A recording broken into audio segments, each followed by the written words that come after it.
बहुत समय पहले की बात है। भीलपुर गांव में कमल नाम का एक छोटा व्यापारी रहा करता था। भीलपुर गांव राजस्थान में होने के कारण वहां हमेशा बहुत ही ज़्यादा गर्मी रहा करती थी। कमल का मसालों का कारोबार होने के कारण उसे गर्मी में दूर दूर रेगिस्तान में जगह जगह जाना पड़ता था। कमल के गांव में पानी की बहुत ही ज़्यादा कमी थी। सूरज की इतनी गर्मी पड़ने के कारण गांव की जमीन का सारा पानी सूख गया था। फिर एक दिन, अरे सुनती हो भगवान? क्या है जी? देखो, मैं कुछ दिन के लिए मसाले बेचने के लिए दूसरे शहर जा रहा हूँ। तुम यहाँ अकेले रहोगे तो अच्छे से सुरक्षित रहना। हाँ जी, आप चिंता मत कीजिए, आप निश्चिंत होकर जाइए। मैं घर का खूब अच्छे से ध्यान रखूंगी। अच्छा, चल अब मुझे जितना भी घर में पानी बचा है सब दे दे। भला रास्ते में कब इतनी गर्मी में कहाँ पानी की जरूरत पड़ जाए। फिर कमल और उसकी पत्नी घर में जितना भी पानी बचा होता है सब बोतल में भरकर रख देते हैं। ये लो जी। चल अब मैं जाता हूँ। बाकी सब मसाले मैंने हरिया पर रख दिए हैं। अजी आप ध्यान से जाना और हरिया का भी ध्यान रखना। फिर कमल अपने घर से व्यापार करने के लिए दूसरे शहर की तरफ चल पड़ता है। रास्ते में चलते चलते 2 दिन बीत जाते हैं। अब कमल का जो भी पानी वह साथ लाया था वह सब खत्म होने लगता है। अरे ये क्या, अब तो सिर्फ एक ही बोतल पानी बचा है और ये रेगिस्तान है कि खत्म होने का नाम ही नहीं ले रहा है। अब तो बेचारे हरिया को भी प्यास लगने लगी। हे भगवान, तू मेरी मदद कर। अगर हमें अभी पानी नहीं मिला तो हम दोनों ही इस रेगिस्तान में जीते जी मर जाएंगे। चलते चलते अब हरिया भी थक कर बैठ जाता है। हरिया, अरे हरिया, ओ हरिया, उठ उठ। हे भगवान, लगता है ये प्यास के मारे थक कर बैठ गया। अब तो मुझे ही पानी का प्रबंध करना पड़ेगा। हरिया, तू चिंता मत कर, मैं इधर उधर जाकर जल्दी से पानी ढूंढ कर लाता हूँ। फिर कमल यहाँ वहाँ रेगिस्तान में देखता है कि उसे कोई ना कोई तालाब और कुआं मिल जाए, पर उसे कोई भी तालाब और कुआं दिखाई नहीं देता। हे भगवान, ये कैसा दिन तू मुझे दिखा रहा है। पानी की एक बूंद के लिए मरने पर मजबूर हो गया हूँ। हे भगवान, मेरा तो नहीं पर मेरे साथ ये जो मेरा ऊँट है इसकी तरफ तो देख। उस बेचारे ने तो सारी जिंदगी मेरी मदद की है, भला मैं उसे आज प्यासा ऐसे कैसे मरने दे सकता हूँ। भगवान तू मेरी मदद कर भगवान। तभी कमल की नजर दूर एक पेड़ पर पड़ती है। पेड़ के नीचे उसे ऐसा लगता है कि मानो वहाँ एक कुआं है। कमल यह देखकर बहुत खुश हो जाता है और तुरंत ही उस जगह पहुँच जाता है। वहाँ सामने ही कमल को एक कुआं दिखाई देता है। कमल बहुत ही ज्यादा खुश हो जाता है। हे भगवान, तूने तो मेरी सुन ली। तेरा बहुत बहुत शुक्रिया। तूने आज हमें मरने से बचा लिया। तेरा बहुत बहुत शुक्रिया भगवान। कमल जल्दी से कुएं के पास जाता है और जैसे ही वह कुएं में देखता है तो हैरान हो जाता है। कुआं पूरा सूखा हुआ होता है। यह देखकर कमल रोने लगता है। हे भगवान, अब मैं कहाँ से पानी लाऊंगा? अब तो लगता है मेरा अंत समय ही आ गया है। ऐसा कहकर कमल बोतल में बचा हुआ पानी भी सूखे कुएं में डाल देता है। जैसे ही पानी की बूंद उस कुएं में पड़ती है, वह सूखा कुआं जादुई कुएं में बदल जाता है और उसमें से एक आवाज आती है। तुम क्यों परेशान हो बेटा? कमल आसपास देखता है और उसे कोई नहीं दिखाई देता। हैरान मत हो बेटा, मैं जादुई कुआं हूँ।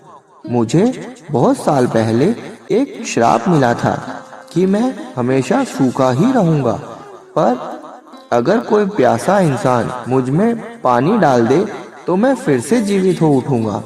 और आज तुमने मुझ में 2 बूंद पानी डालकर मुझे फिर से जीवित कर दिया है। तुम्हारा बहुत बहुत शुक्रिया। मांगो, तुम मुझसे क्या मांगना चाहती हो? हे कुएं देवता, अभी तो आप मुझे पानी ही दे दीजिए जिससे कि मैं अपनी प्यास बुझा सकूं। तभी उसके सामने पानी की 3 बोतल प्रकट हो जाती हैं। ये लो बच्चा। कमल फटाफट पानी पीकर अपनी प्यास बुझाता है और जाने लगता है। तभी कुएं से आवाज आती है, रुको रुको बच्चा, यह लो, यह जादुई हीरा है। इस जादुई हीरे को जिस भी चीज पर तुम लगाओगे वह चीज हीरे में बदल जाएगी। यह सुनकर कमल हैरान हो जाता है। फिर वह जादुई हीरा और पानी की बोतल को लेके हरिया के पास आ जाता है और हरिया को पानी पिलाता है। पानी पीकर दोनों आगे चल पड़ते हैं। अरे, मैं इस हीरे का एक बार इस्तेमाल करके तो देखूं, क्या यह सच में एक जादुई हीरा ही है? और अगर सच में यह जादुई हीरा होगा तो मेरी तो किस्मत ही खुल जाएगी। ऐसा सोचकर कमल फटाफट पास ही एक पेड़ पर वह जादुई हीरा रगड़ देता है।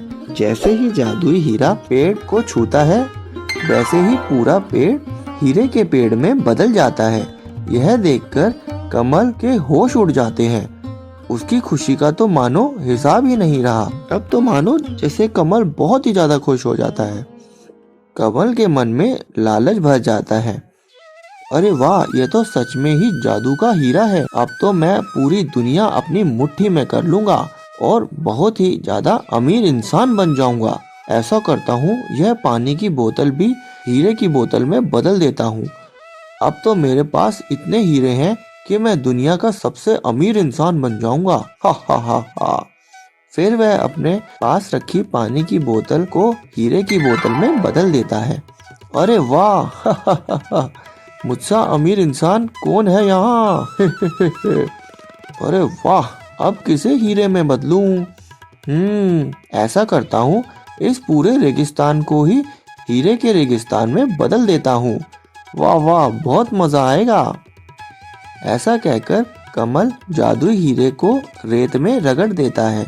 जैसे ही कमल रेत में जादुई हीरे को रगड़ता है वैसे ही देखते देखते पूरा रेगिस्तान हीरे के रेगिस्तान में बदल जाता है। सब जगह हीरे की चमक ही चमक होती है। यह देखकर कमल बहुत ही खुश हो जाता है। फिर जैसे ही वह अपने ऊंट हरिया पर आगे चलने के लिए बैठता है तो हरिया अपनी जगह से आगे ही नहीं बढ़ पाता। पूरे रेगिस्तान में हीरे ही हीरे बिछे होने के कारण हरिया रेगिस्तान में चल ही नहीं पाता। उसके पैरों में हीरे चुभ रहे होते हैं। यह देखकर कमल को बहुत ही ज्यादा गुस्सा आता है। क्या हुआ तुझे? आगे क्यों नहीं चल रहा? लगता है अब तू भी बेकार हो गया है। मुझे तेरी कोई जरूरत नहीं। वैसे भी आज मैं इतना अमीर हूँ कि अच्छी से अच्छी गाड़ी खरीद सकता हूँ। भला मुझे अब तेरे जैसे बूढ़े ऊँट की क्या जरूरत? ऐसा करता हूँ, तुझे भी हीरे में बदल देता हूँ। हा हा हा। ऐसा कहकर कमल हरिया को भी जादुई हीरे की मदद से हीरे में बदल देता है। हा हा हा, देखा, जो मेरे काम का नहीं वह दुनिया में किसी काम का नहीं। और कमल रेगिस्तान में तपती धूप में ही पैदल चल पड़ता है। थोड़ी देर जाने के बाद कमल बहुत ही ज्यादा थक जाता है। अब उसे पता चल जाता है कि उसने लालच में आकर बहुत ही बड़ी गलती कर दी है। अरे, ये क्या कर दिया मैंने?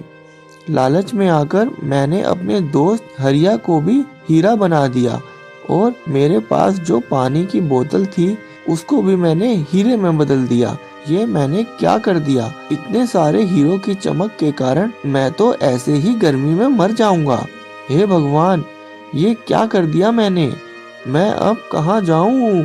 थोड़ी देर और चलने के बाद कमल की प्यास के मारे हालत खराब हो जाती है। वह सोच रहा होता है कि मैंने क्यों इतना लालच किया, जिसके के कारण मुझे यह दिन देखना पड़ा। ऐसे ही कुछ देर कमल रेगिस्तान में रहने के कारण उसके प्राण निकल जाते हैं और उसी जादुई हीरे के रेगिस्तान में अपने लालच के कारण मारा जाता है।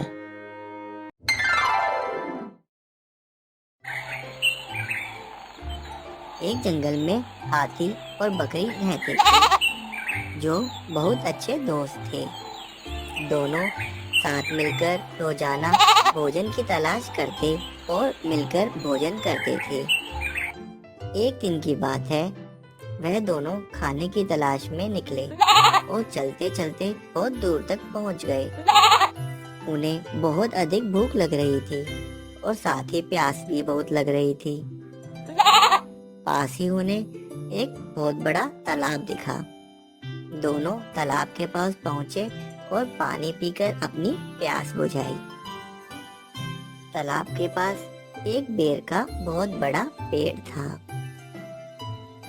जिसे देखकर बकरी के मुंह में पानी आ गया।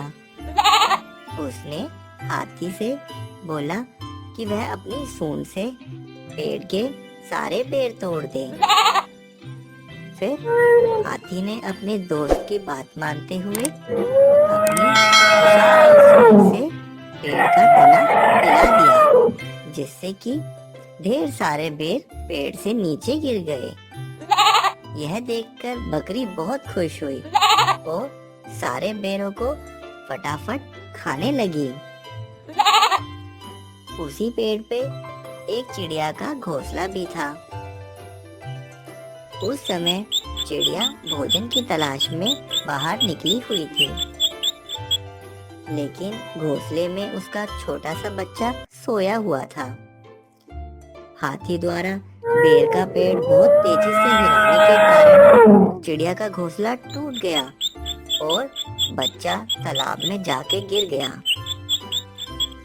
उसे तालाब में बहता हुआ देख बकरी को बहुत दुख हुआ और उस पर बहुत दया आई और वह उसे बचाने के लिए तालाब में ही कूद पड़ी। बकरी तैरना नहीं जानती थी, वह तालाब में डूबने लगी। यह देखकर हाथी बहुत ही घबरा गया। हाथी ने सोचा, ऐसे तो मेरी दोस्त मर जाएगी। हाथी भी अपने दोस्त की सहायता करने के लिए तुरंत तालाब में कूद गया और बकरी और चिड़िया के बच्चे को बाहर निकाल लाया। उसी समय चिड़िया भोजन लेकर लौटी। उसने ये सारा दृश्य देख लिया। वह हाथी को धन्यवाद देने लगी। उस दिन से चिड़िया, हाथी और बकरी तीनों बहुत अच्छे दोस्त बन गए। चिड़िया ने हाथी और बकरी को पेड़ के नीचे ही रहने के लिए कहा। तब से हाथी और बकरी दोनों उसी पेड़ के नीचे रहने लगे। जब भी चिड़िया अपने घर के लिए खाना ढूंढने जाती, तो बकरी और हाथी दोनों पेड़ के नीचे रह के उसके बच्चे की रक्षा करते। साथ ही चिड़िया जब भी भोजन वापस लेकर आती, तो वह बकरी और हाथी को उन पेड़ों के बारे में बताती जिनमें फल लगे हैं, जिससे हाथी और बकरी के लिए भोजन ढूंढना बहुत ही आसान हो गया था। वह तीनों मिलजुल कर खाते पीते और आराम से अपना जीवन व्यतीत करने लगे। तो गाइस, आपको ये वीडियो कैसी लगी हमें कमेंट करके जरूर बताएं, और साथ ही साथ अगर वीडियो अच्छी लगी हो और वीडियो अगर यहाँ तक देखी हो तो लाइक, शेयर एंड कमेंट जरूर कर देना। और अगर चैनल पे नए हो तो भाई सब्सक्राइब जरूर करके जाना चैनल को। हम आपको देते रहेंगे ऐसे ही मजेदार स्टोरीज जैसे कि आप देख रहे हो। अगर आपके दिमाग में इस चैनल से रिलेटेड कुछ ऐसी चीजें हैं जो आप मेरे साथ शेयर करना चाहते हैं, तो भाई कमेंट में जरूर मुझे मैसेज करें। मैं आपके सभी मैसेज का रिप्लाई जरूर करूंगा।